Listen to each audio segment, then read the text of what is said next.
Hello dear student, आपका बहुत बहुत स्वागत है। मेरा नाम मनोज शर्मा और आज इस वीडियो में मैं स्टार्ट करूंगा, जैसा कि थंबनेल में भी आप देख चुके, ट्रिग्नोमेट्री, त्रिकोणमिति। देखो, पहली बात, हिंदी और इंग्लिश दोनों में पढ़ा रहा हूं, तो आप हिंदी वाले तो ये देख के ना भाग जाए कि सर इंग्लिश में पढ़ाएंगे, ऐसा नहीं है। और इंग्लिश वाले ये ना देख के भाग जाएं कि सर हिंदी में पढ़ाएंगे। देखो, हिंदी इंग्लिश नहीं पढ़ा रहा है मैं लैंग्वेज में, है ना, पढ़ा नहीं रहा भाषा कौन सी है, बस आप कॉन्सेप्ट पे फोकस करो, मैथ, क्योंकि साइन थीटा कोस थीटा इसमें इंग्लिश कुछ नहीं है, दोनों में एक ही है। ठीक है, तो स्टार्ट करते हैं। देखो, पहली बात तो सबसे पहली बात, आपके दिमाग में क्या बना हुआ है कि यार ये सर ये जो एक्सरसाइज है ना, ये सबसे बुरी गंदी लगती होगी आप, ये सर ये क्या लिखा होता है, साइन कोस साइन। कईयों को तो, हिंदी मीडियम वालों को तो इन पढ़ने में दिक्कत आती है कि इसको पढ़े कैसे, समझ रहे हो आप। तो बिल्कुल ही गंदी सी बेकार से एक्सरसाइज लगती है, बहुत, और हवा बना रखा है यार, बहुत हार्ड है बहुत। अरे कुछ भी हार्ड नहीं है, बहुत ही इजी एक्सरसाइज है, बिल्कुल बहुत ही आसान एक्सरसाइज है, कुछ नहीं है इसके अंदर, खत्म हो जाएगी। आप मेरे सारे वीडियोस देख लेना, कभी दोबारा प्रॉब्लम नहीं आएगी आपको। ट्रिग्नोमेट्री, त्रिकोणमिति में क्या होता है, एक एक पॉइंट बिल्कुल जीरो से समझाऊंगा। पहली बात तो मैं भगाऊंगा नहीं कि एक्सरसाइज भी भगा रहा हूँ, नहीं, पहले कॉन्सेप्ट समझो। देखो, अगर आपको मैथ में महारथी बनना है ना, अच्छी पकड़ करनी है ना मैथ में, तो कॉन्सेप्ट को फॉलो करना है आपको, सिर्फ कॉन्सेप्ट को, ठीक है। सवालों के पीछे मत भागो, सवालों के आंसर के पीछे मत भागो कि आप क्या करते हो, पहले आंसर आने से पहले आप देखते हो पीछे क्या आंसर आ रहा है और आंसर को चेक करते हैं। आंसर मैच कर गया तो हाँ आप सही है, मीन्स आंसर के पीछे भागते हैं। आंसर के पीछे मत भागो, आप जो मेथड है, जो कॉन्सेप्ट है, उसके पीछे भागो कि यार इसके पीछे भागना है। आंसर तो 3 बार आ जाएगा, आंसर अपने आप आएगा जब कॉन्सेप्ट आप क्लियर हो गए, ठीक है। तो सबसे पहले ये जो लिखा हुआ है इस पे बाद में बात करेंगे, ठीक है, ताकि आपका टाइम वेस्ट ना हो, इसलिए मैंने पहले से बना लिया, लिखने में टाइम वेस्ट होता है। देखो, सबसे पहले बात करते हैं ट्रिग्नोमेट्री, इसका मीनिंग समझा देता हूं मैं। देखो, आसान सा है, पहले इंग्लिश वालों पे आ जाते हैं। देखो, ट्राई, देखो ये जो ट्राई लिखा हुआ है ना, इस ट्राई का मतलब होता है 3। क्या होता है? 3, ठीक है। और ये जो गौन लिखा हुआ है यहाँ पर, ये गौन या गौन लिखा हुआ है ऐसे, गौन, इसका मीन्स होता है साइड, साइड, हिंदी में भुजा, क्या बोलते हैं, भुजा। और ये जो मेट्री लिखा हुआ है, इस मेट्री का मीन्स होता है मेजरमेंट, ठीक है। क्या मतलब होता है? मेजरमेंट, ठीक है। मीन्स मेजरमेंट मीन्स मापना जोखना करते हो आप, मापना जोखना, ठीक है, मेजरमेंट होता है, ठीक है। अब इसकी बात करते हैं, मीन्स हिंदी क्या हो गया, इंग्लिश 3 साइड का मेजरमेंट, इतना हो गया। अब इस पे आ जाओ, थोड़ा सा हिंदी में वाले उनको भी देख लेते हैं बेचारों को कि इनके क्या लिखा हुआ है। देखो, 3 मीन्स तो वही होता है 3, ठीक है। और ये कोण, कोण का मीन्स होता है एंगल, इंग्लिश में बोल देता हूँ एंगल, और कोण मीन्स ये वाला, ठीक है, ये एंगल, ठीक है। और मिति मीन्स होता है, मिति का मीन्स होता है आकृति, समझ रहे हो, शेप, आकृति मीन्स शेप। तो दोनों वर्ड देखो, ये इसकी हिंदी होती है, ट्रिग्नोमेट्री की हिंदी त्रिकोणमिति होती है, लेकिन ये तो बात कर रहा है 3 साइड की और ये बात कर रहा है 3 एंगल या 3 कोण की। बात समझ में आ रही? तो दोनों ओवरऑल अलग अलग थोड़ा सा मीनिंग निकलता है दोनों का, लेकिन दोनों एक ही बात करते हैं, क्या? 3 एंगल कोण, ठीक है, 3 एंगल या कोण या साइड, साइड यानी भुजा, ठीक है। इन तीनों के बारे में बात, दोनों के बारे में बात कर रहे हैं। कौन सा? एंगल और साइड, इनके मेजरमेंट, मेट्री मीन्स इनके मेजरमेंट का मतलब है इनके माप जोक के बारे में, है ना, माप जोक, है ना, इनका माप जोक करना, मेजरमेंट मीन्स, समझ रहे हो, ठीक है। इतनी बात समझ में आ गई कि इसका मीनिंग तो पता चल गया आपको, ठीक है। तो ये 3 एंगल, है ना, और जो 3 साइड है ये कहाँ होती है, पहले आपको ये दिमाग लगाना है, ठीक है। ये चीजें मैं रफ कर देता हूँ। 3 साइड और 3 एंगल की बात कर रहा है, और ये कहाँ होते हैं, इसका मीन्स, इसका यूज क्या है, पहले ये बात कर लेते हैं कि यार ट्रिग्नोमेट्री पढ़ रहे हैं तो आपकी लाइफ में काम क्या आएगा, कि सर मार्क्स आएंगे, 90% मार्क्स लेके आएंगे, ट्रिग्नोमेट्री इतने नंबर की होती है, 10-15 नंबर की, ये आएंगे। अरे नहीं भाई, सब्जेक्ट जो आप पढ़ रहे हो मैथ, ये सिर्फ मार्क्स लाने या पास होने के लिए नहीं है, आपकी लाइफ में भी कुछ यूज़ होगा इसका। इंजीनियरिंग में, आपकी डेली लाइफ में बहुत यूज़ है ट्रिग्नोमेट्री का। जैसे मैं एग्जांपल दूं, जैसे आजकल आप मोबाइल में, आपका जो मोबाइल है एंड्रॉयड में, उसमें कोई लोकेशन डालते हो कि मेरे को इस जगह जाना है, लोकेशन डाल दी, जीपीएस, है ना, जीपीएस के थ्रू, है ना, जो भी गूगल मैप वगैरह यूज़ करते हो, उसी के अंदर ट्रिग्नोमेट्री लगी हुई है, ठीक है। अब जैसे थोड़ा सा छोटा सा एग्जांपल और देके बता देता हूँ। मान लो आपकी ये स्कूल है, ठीक है, ये आपकी स्कूल है, ठीक है, और आप स्कूल में क्लास में बैठे हो और बंक मार के बाहर आ गए, है ना, छुट्टी मार भाग लिए स्कूल से भाग लिए और आप यहाँ खड़े हो, ठीक है, यहाँ खड़े हो। आपके स्कूल के सामने एक टावर खड़ा है बहुत बड़ा, ये ऐसा ही होता है टावर थोड़ा सा, और ऊपर ऐसे लाल बत्ती सी लगी रहती है कि नहीं। आप स्कूल के बाहर खड़े हो और स्कूल के बाहर एक टावर है बहुत बड़ा, है ना, इतना बड़ा होता है स्कूल से काफ़ी ऊंचा। भागते भागते जब स्कूल से भाग रहे हो, आप बीच में भाग रहे हो, एक अंकल मिल गए बीच में, क्या बोल के, एक बड़े अंकल मिल गए आपसे। वो पूछते हैं कि बेटा क्यों भाग रहा है, कि सर मेरे पढ़ने का मन नहीं है। कि क्यों नहीं है, क्योंकि मेरे को सब आता है। उसने कहा कि क्या आता है, कि सब आता है, ठीक है, जो भी नाम चुन्नू मुन्नू जो भी नाम निकाल लेना इसका। इसने कहा कि मेरे को सब आता है, ठीक है। अभी उस अंकल ने क्या पूछा इसको कि यार एक बात बता बेटा, तेरे को सब आता है तो मुझे ये बता कि इस टावर है ना जो सामने, इस टावर की हाइट बता, ऊंचाई बता मेरे को, खड़ा खड़ा यहाँ बता, ठीक है। वो दिमाग यार कैसे निकाले, ठीक है, समझिए। या तो टावर की हाइट, तो ये टावर की हाइट है या किसी बिल्डिंग की हाइट भी हो सकती है, जैसे कोई बिल्डिंग है मान लो ऐसे, है ना, ब्लॉक्स में बनी हुई है, कुछ भी हो सकता है ना, कोई मकान है, समझ रहे हो ना आप, या कोई पहाड़ है ऊंचा सा, कोई पहाड़ बना हुआ है उसकी हाइट, या जो समुद्र की गहराई है, गहराई डीप, जो ऐसे कुआं होता है इनकी जो गहराई कितनी होती है, ये भी सब कुछ समझ रहे हो। मीन्स बहुत कुछ यूज़ है मैथ में, समझ रहे हो। तो इन सब का इन ट्रिग्नोमेट्री के थ्रू इनकी हाइट या गहराई या ऊंचाई या लंबाई, है ना, स्पेस के अंदर बाहर अंतरिक्ष में, इन सब के में ट्रिग्नोमेट्री काम आती है। ट्रिग्नोमेट्री जैसे मैं एग्जांपल दूं, ये सन है, ठीक है, इस सन के पास ये अपनी अर्थ वगैरह जितने भी ग्रह हैं ऐसे लाइन में चक्कर लगा रहे हैं, तो इनसे कितनी दूरी है, इनकी क्या एंगल बना हुआ है, इन कितनी रेडियस है, कितनी चौड़ा है अर्थ की कैसे पता चलेगा इतनी चौड़ी। कोई स्केल है क्या इतनी बड़ी कि अर्थ इतनी बड़ी होती है, सबको पता है बहुत बड़ी है। तो कोई स्केल है क्या अपने पास कि हाँ भाई मैं मापने निकला, आज 10 दिन में माप के निकल के आ जाऊँगा, आज कुछ तूफानी करके आऊँगा। अरे ऐसा नहीं है, ट्रिग्नोमेट्री के थ्रू इस ये जो सन है, ये सॉरी सन की भी निकाल ली। सन के पास थोड़ी गए थे कि सन का रेडियस इतना है, अर्थ की रेडियस इतनी है, फलाना, सबका ऐसे ट्रिग्नोमेट्री के थ्रू ही निकाला है, ठीक है, बैठे बैठे यहाँ पर। बात समझ में आ गई, ठीक है। अब थोड़ा सा, अब ये जो बच्चा था ना, अब वापस इस बच्चे पर चलते हैं जो स्कूल से भागा था, ठीक। अब इस बच्चे को क्या आती थी, ट्रिग्नोमेट्री आती थी। क्या आती थी, इस बच्चे को ट्रिग्नोमेट्री आती थी, ठीक है। उसने कहा था ना मेरे को सब आता है, तो वास्तव में उसको आता है। उसने क्या कहा कि सर मैं जो खड़ा हूँ ना, ये मैं खड़ा हूँ, ये यहाँ से इसकी दूरी है ना, मान लो उसने बताया कि सर 100 मीटर है, ऐसे एग्जाम्पल के लिए उसने बोल दी कि यहाँ से इसकी दूरी बताओ, नीचे जो नीचे है ना बेस, टावर खड़ा बहुत ऊंचा है, जो नीचे उसका बेस आधार है, वहां से उसकी दूरी क्या उसने क्या कैलकुलेट की कि 100 मीटर है, ठीक है। नीचे की तो माप ही सकता है, ठीक है। और जो यहाँ उसके यहाँ से पैरों से जो उसकी हाइट है, किसकी, जिसकी चोटी है, ठीक है, ऊंचाई है जो टावर की, उसने यहाँ से कैलकुलेट किया कि कुछ एंगल, कुछ कोण बन रहा है यहाँ पर। अब ये कोण कुछ भी हो सकता है, 60 डिग्री, 30 डिग्री, 45, कुछ भी मान हो सकता है, समझ रहे हो। थोड़ी देर के लिए मान लिए यहाँ पर कितना डिग्री का, 30 डिग्री बनता है, समझ रहे हो। तो इसकी हेल्प से, ट्रिग्नोमेट्री की हेल्प से, अगर उसको ये 100 पता है, ये बेस नीचे की तो माप ही सकता है ना, टावर में चढ़ने की जरूरत नहीं है। और उसने ये एंगल पता लगा लिया कि अंकल ये एंगल इतना है, तो यहाँ से इसकी हाइट निकाली जा सकती है, ठीक है। इसकी ऊंचाई टावर की निकाली जा सकती है, कोई भी चीज़ हो उसकी ऊंचाई, हाइट या डीपेस्ट पॉइंट निकाला जा सकता है। तो ये हुआ एग्जाम्पल। अभी कैसे निकालते हैं वो आगे चर्चा करेंगे, बातें करेंगे, लेकिन ऐसे यूज बता रहा था मैं आप लोगों को, ठीक है। अब पढ़ लेते हैं ट्रिग्नोमेट्री रेशो, ठीक है। सबसे पहले अपने पढ़ने पड़ेंगे ट्रिग्नोमेट्री रेशो, त्रिकोणमितीय अनुपात।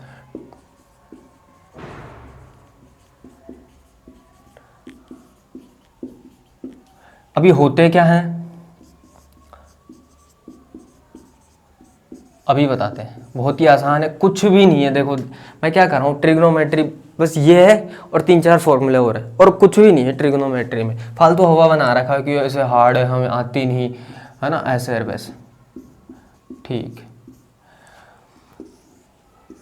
अब देखो ट्रिग्नोमेट्री मतलब तो मैंने समझा ही दिया। अब रेशो का मतलब, अनुपात का मतलब है, रेशो का मतलब होता है रिलेशनशिप मीन्स मेजरमेंट, उनके अंदर एक दूसरे से संबंध क्या है ना, रिलेशनशिप। अब रिलेशन अभी बताऊंगा रेशियो का मतलब थोड़ा सा और आगे, पहले मैं बता देता हूँ। ट्रिग्नोमेट्री रेशियो निकालते हैं किसके अंदर निकालते हैं, देखो अब सबसे पहली बात, जो वो टावर वाली शेप बनाई थी मैंने बना दिया यहाँ पर, देखो 3 एंगल। अब दूसरी बात पे चलते हैं, 3 एंगल और 3 साइड, 3 एंगल और 3 साइड हमेशा इसी में रहेंगे, ट्राइंगल में रहेंगे। किसमें रहेंगे, ट्राइंगल में। और हमेशा इसमें अपन बात करेंगे राइट एंगल ट्राइंगल की। राइट एंगल ट्राइंगल मीन्स समकोण, हिंदी वालों के लिए समकोण, समकोण त्रिभुज की। हमेशा समकोण त्रिभुज की बात करेंगे, याद रखना ट्रिग्नोमेट्री में। मीन्स ये वाला एंगल 90 डिग्री होगा, एक एंगल 90 डिग्री होगा। राइट एंगल ट्राइंगल मीन्स क्या होता है, 90 डिग्री कोण एंगल होगा, एक कोण 90 डिग्री होगा। और उसमें तीन तो कोण हो गए, 1 2 3, 3 कोण हो गए, 1 2 3 साइड हो गए। तो मतलब समझ में आ गया, इसका मतलब तीन लाइनों वाला एक आकृति, एक शेप, ठीक है। और वो भी कौन सी, 90 डिग्री का एंगल होना चाहिए उसमें एक। उसी पे बात करेंगे, उसी पे चर्चा करेंगे, ठीक है। अब पहले ये बाद में समझाऊंगा मैं ये क्या होता है, पहले ये बता देता हूँ आपको। ये जो ये दिख रहा है, इसको ये जो बोलते हैं, इसको देखो ये मैं थीटा का साइन बना रखा है, इसको क्या बोलते हैं, थीटा, ठीक है। हिंदी वालों को भी ऐसे पढ़ना है और इंग्लिश वालों को भी ऐसे बनना है, थीटा। ये लिख देता हूँ ऐसे थीटा, या कभी कभी चलो छोड़ो, ठीक है। ये थीटा का फॉर्म में है, और आगे जब 11th 12th में आओगे और दूसरे फॉर्म में भी पढ़ सकते हैं, बाद में बात करेंगे, अपने काम की नहीं अभी। तो ये थीटा के फॉर्म में पढ़ते हैं और इसको बोलते हैं एंगल, या जो भी एंगल या कोण, ठीक है। अब इसके कुछ भी मान हो सकते हैं, 30 डिग्री, 45 डिग्री, अभी तक तो आप यही पढ़ोगे, ठीक है। ये 90 डिग्री है ना, समझ रहे हो, ये 60 डिग्री, सॉरी हो गए सर, है ना, 0 डिग्री भी हो सकता है। तो ये हो सकते हैं इनके मान, कुछ भी हो सकता है इस थीटा का मान, समझ रहे हो। अब यहाँ पर कुछ भी हो सकता है, अब जरूरी नहीं, कभी कभी यहाँ एंगल ए भी ले सकते हैं, ऐसे भी लिख सकते हैं एंगल बी, कुछ भी दे सकते हैं, XYZ, एंगल एक्स, नाम है यार, कुछ भी रख दो, आपका नाम लिख दो, एंगल, आपका जैसे नाम है एंगल सोनू लिख दो, है ना, अल्फाबेट है, चर है, कुछ भी लिख सकते हो, है ना। लेकिन सबसे दर्शाने का तरीका होता है थीटा, एंगल को, या angle A B, angle C, कुछ भी लिख सकते हो, नाम देना है उसका, कुछ भी दे दो, आपकी इच्छा है। ये बात समझ में आ गई, ठीक है। देखो बिल्कुल 0 से पढ़ा रहा हूँ, जिसको ये सब कुछ आता है वो स्किप कर सकता है, बाकी मैं उन बच्चों के लिए चल रहा हूँ साथ जिनको बिल्कुल 0 आता है, कुछ भी नहीं पता। तो ये इसको डिनोट करते हैं थीटा से। तो थीटा ऐसे घबराना नहीं है कि यार ये चीज़ है क्या, ये ऐसे लिखा हुआ तो है क्या, अरे कुछ नहीं है, कुछ भी नहीं है। थीटा है एंगल को, जो 0 60 90 डिग्री, इनको दर्शाने का एक रिप्रेजेंट करने का तरीका होता है, ठीक है। थीटा ये 90 डिग्री हो गई, और एक एंगल दूसरा होता है, उसको कुछ भी मान सकते हो आप, ठीक है। बात समझ में आ गई। ये हो गया एंगल, इनको क्या बोले, एंगल हो गया, ये कोण हो गया, ठीक है। और ये तो तीनों साइड हो गई, इसमें तो कोई समझाने का है नहीं आपको, ठीक है। अब इस एंगल और ये जो एंगल है, इस एंगल का ये जो सामने वाली जो इसके जो साइड है उसके साथ कोई रिलेशन होता है, कोई संबंध होता है, ठीक है। और इसके साथ भी होता है, इसके साथ भी होता है। इस वाला एंगल का जो 90 डिग्री है, इसका इसके सामने वाली जो साइड है, भुजा है, उसके साथ कोई रिलेशन होता है, ठीक है। तो उन्हीं का अनुपात, रेशो मतलब उन्हीं के रिलेशन के बीच में क्या संबंध है वो ही दर्शाना है। रेशो का मतलब एक तरीके से वही है, उनके बीच में रिलेशनशिप संबंध क्या है, इस एंगल और इस क्या साइड के बीच में। मीन साइड और जो 3 साइड है और जो 3 एंगल है ना, 3 भुजा और 3 कोण है, इनके बीच में क्या संबंध है, ठीक है, उसी को बोलते हैं त्रिकोणमितीय अनुपात या रेशो, ठीक है, वो दर्शाता है, ठीक है। आगे अब चलते हैं, ज़्यादा टाइम वेस्ट नहीं करते बार बार। सबसे पहले लेते हैं जैसे साइन, ठीक है। अब देखो ये 6 होते हैं, देखो ये कितने होते हैं, टोटल 6 होते हैं, 6 रेशो होते हैं, ट्रिग्नोमेट्री रेशो कितने होते हैं, 6। साइन, SINE, फुल स्पेलिंग ये होती है इसकी। कोसाइन, टेंजेंट, देखो हिंदी वालों के लिए भी ऐसे बोलना पड़ेगा, इनकी हिंदी कुछ नहीं है ना, बस मैं थोड़ा सा ऐसे लिख सकता हूँ। देखो इसको बोलते हैं साइन, ऐसे लिख सकता हूँ, इसको लिख, है ना, साइन लिख लेना, आप बोलेंगे ऐसे ही। Cosine, tangent, cotangent, secant, cosecant, ये तो होगी नहीं फुल फॉर्म। अब जो इनका शॉर्ट फॉर्म है ना, ये फर्स्ट वाला वर्ड का जो ये साइन लिखा हुआ है, इस साइन को लेते हैं, है ना, साइन ऑफ एंगल थीटा, है ना। अब इसका मान कुछ भी हो सकता है, या ऐसे लिख दो आप, ऑफ हटाओ साइन थीटा, ठीक। साइन थीटा, साइन के अभी इसके अंदर इसको पूरे ये मल्टीप्लाई कुछ नहीं है, साथ में पूरा है। साइन थीटा मतलब इसकी ही बात कर रहे हैं अपन, किसकी, इसकी। लेकिन सर यहाँ तो इसके साथ थीटा है, साइन कहाँ से है, इसके साथ मैंने साइन और लगा लिया, समझ लो आप। इस एंगल का रेशो लिख रहे हैं, ठीक है, इस एंगल के बारे में लिख रहे हैं, ये क्या होगा। अब देखो इधर क्या होता है, ये होता है, पहली बात तो मैं ये बता देता हूँ ये तीनों क्या होते हैं, साइड के बारे में बात कर लेते हैं। जो थीटा के सामने जो एंगल दे नहीं रखा, या ये जो थीटा होता है अननाउन, इसके सामने हमेशा क्या होता है, परपेंडिकुलर होता है। क्या होता है, परपेंडिकुलर, हिंदी में बोलते हैं लंब, ठीक है। जो 90 डिग्री होता है, 90 डिग्री होता है, उसके सामने हमेशा हाइपोटेनस विकर्ण होगा, याद रखना। थीटा के सामने हमेशा क्या होगा, परपेंडिकुलर लंब होगा। और जो 90 डिग्री है उसके सामने हमेशा, कोई सी भी शेप हो, कैसे भी बनी हुई, टेढ़ी मेढ़ी, है ना, उसमें हमेशा इसके सामने हाइपोटेनस विकर्ण होगा। बात समझ में आ गई, ठीक है, आ जाओ। और जो अदर जो थर्ड वाली बची उसको क्या बोलेंगे, बेस या आधार, ठीक है। अब थोड़ा सा एक चीज बात कर लेते हैं जिसमें जो समझा रहा था, ठीक है। मैंने इधर कर दिया 90 डिग्री और इधर कर दिया थीटा। अब बताओ ए बी सी, मैंने थोड़ी शेप चेंज कर दी अभी थोड़ी देर पहले। अब बताओ कौन सा हाइपोटेनस है, कौन सा बेस है, कौन सा परपेंडिकुलर है, लंब, आधार और विकर्ण बताने हैं इसमें। देखो अब किसी दोनों में से किसी एक को पकड़ लो, हमेशा 90 डिग्री को पहले पकड़ो आप, है ना, 90 डिग्री को पहले पकड़ो। मैंने क्या कहा, 90 डिग्री के सामने वाला हमेशा क्या होगा, हाइपोटेनस होगा, विकर्ण होगा, याद रखना, ठीक है। ये कॉन्सेप्ट, थीटा के सामने वाली भुजा साइड हमेशा क्या होगी, हमेशा परपेंडिकुलर होगी, लंब होगी, याद रखना। ये परपेंडिकुलर, ये लंब, तो ये सीधी सी क्या बात हो गई, ये हो गया आधार, क्या हो गया अपना आधार या बेस हो गया। कोई दिक्कत नहीं होनी। अब ये शेप कैसी भी हो, बस दो चीज कॉन्सेप्ट याद रखना दिमाग में, कभी मत भूलना आप लोग, ठीक है। चलते हैं आगे। शेप कैसी भी टेढ़ी मेढ़ी कैसे बना के दे दे, हमेशा एक एंगल तो 90 डिग्री का होगा ही। अगर जो 90 डिग्री नहीं हो उसमें, उसके अंदर ट्रिग्नोमेट्री रेशो नहीं लगेगी, ठीक है। आ जाओ, तो ये चीज समझ में आ गई। हाँ, अब साइन थीटा हमेशा होता है सामने वाला परपेंडिकुलर, ठीक है। शॉर्ट फॉर्म भी लिख दूंगा अभी मैं थोड़ी देर में, ठीक है। इसको देखो, इसकी शॉर्ट फॉर्म लेंगे, P for perpendicular.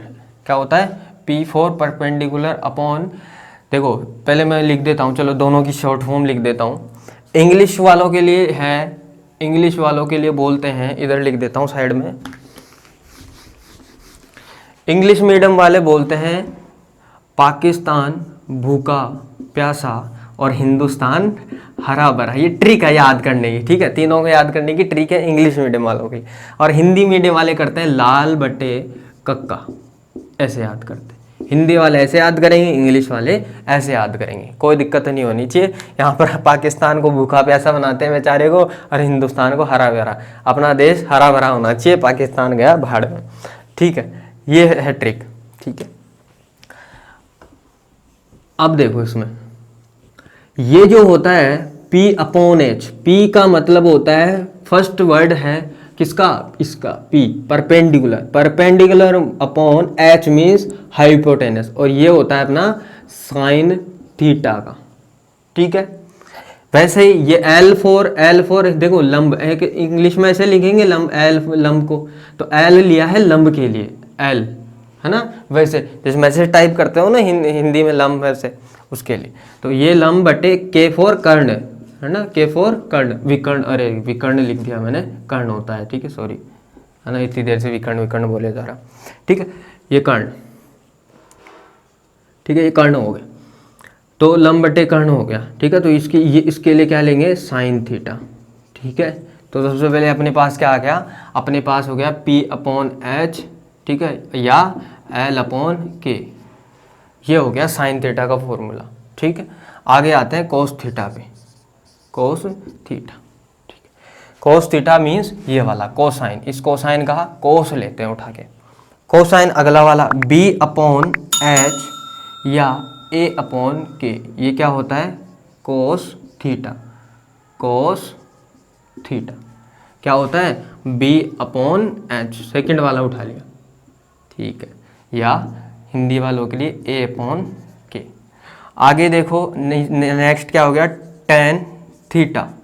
Tan theta हो गया लास्ट वाला, P upon B, P upon B, या हिंदी वालों के लिए एल अपॉन ए। बात समझ में आ गई?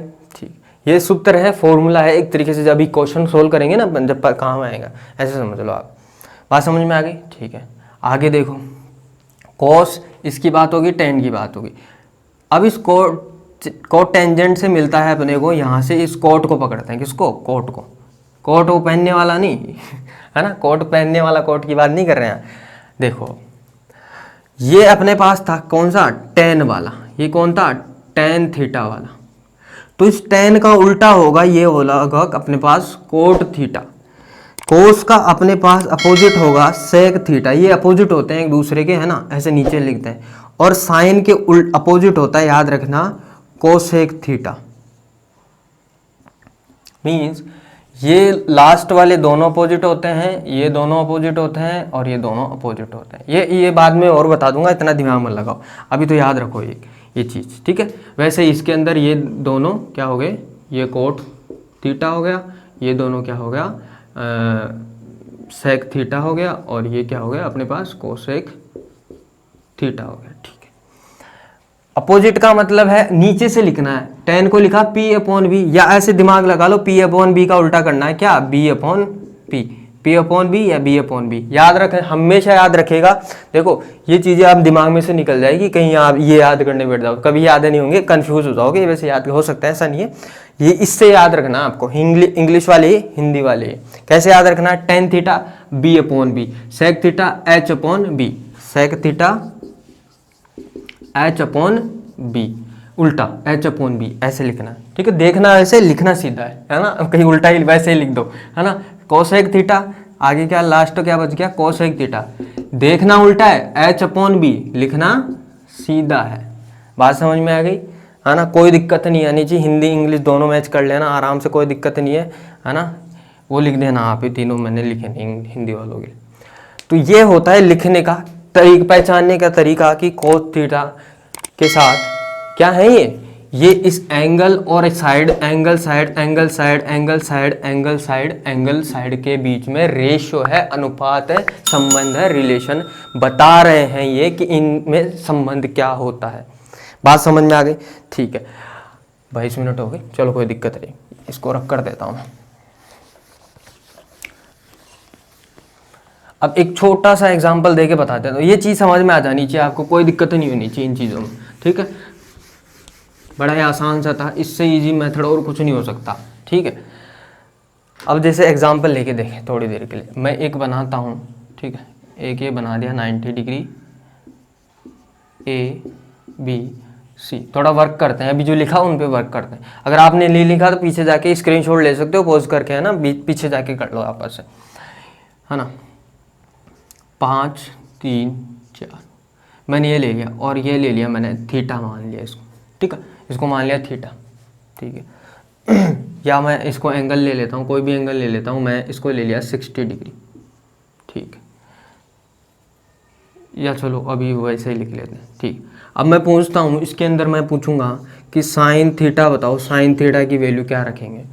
अब वहाँ से देखना आपको, कहाँ से फॉर्मूला, यानी इंग्लिश वाले ये उठाओ, पाकिस्तान भूखा प्यासा, हिंदुस्तान हरा भरा, ये लिखना, और इंग्लिश हिंदी वाले ये लिखेंगे। तो क्या होता है, सबको पता है, पी अपॉन एच और एल अपॉन के होता है। पी अपॉन एच या एल अपॉन के, कुछ भी लिख सकते हो, है ना।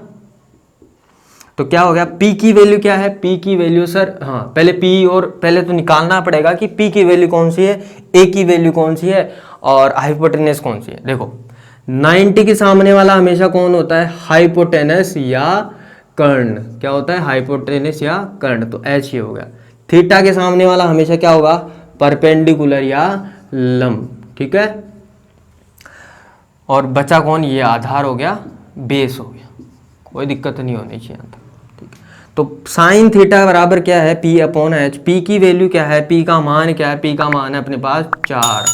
ठीक है, एच का मान क्या है, एच मीन्स हाइपोटेनस, के फॉर कर्ण, लंब, और कर्ण मीन्स 5।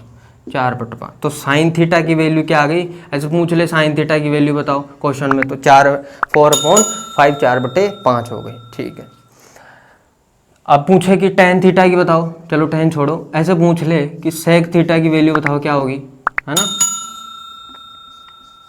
सेक थीटा की वैल्यू बताओ। तो सेक थीटा आपको दिमाग ये लिखना है और पता होना चाहिए कि देखो टेन का उल्टा कोट इधर से स्टार्ट होना है, कहीं इधर से हो जाओ आप, तो क्या होता है H/B, क्या होता है H/B, H/B मीन्स हिंदी वालों के लिए K/A। ठीक है, तो पुट कर दो। H हाइपोटेनस K की वैल्यू क्या है यहाँ पर देखना है सर कि 5। ठीक है, B for base, A for आधार की वैल्यू क्या है 3, तो सेक थीटा की वैल्यू, तो वैल्यूज निकालनी आ गई, है ना, कोई दिक्कत नहीं होनी चाहिए, सबकी वैल्यूज निकाल सकते हो वैसे। ठीक है, तो ये हो गई अपने छोटी छोटी बेसिक सी कॉन्सेप्ट जो इसके ऊपर था। ठीक है, तो वीडियो ज़्यादा बड़ा हो जाएगा अगर, तो नेक्स्ट इसके ट्रिग्नोमेट्री रेशियो के बारे में और क्वेश्चन एग्जांपल्स अगले वीडियो में करेंगे। ठीक है दोस्तों, देखो समझ में आया आपको तो लाइक ज़रूर करके जाना, शेयर करो ज़्यादा से ज़्यादा, और सब्सक्राइब नहीं किया तो सब्सक्राइब जरूर करके जाना, और कमेंट करो कि कैसा क्या लगा, जो भी है अगर जो भी कमी लग रही है हिंदी वालों को या इंग्लिश वालों को कि सर ऐसे ऐसे करो, तो वो भी करेंगे इंप्रूवमेंट। ठीक है दोस्तों, धन्यवाद, जय हिंद।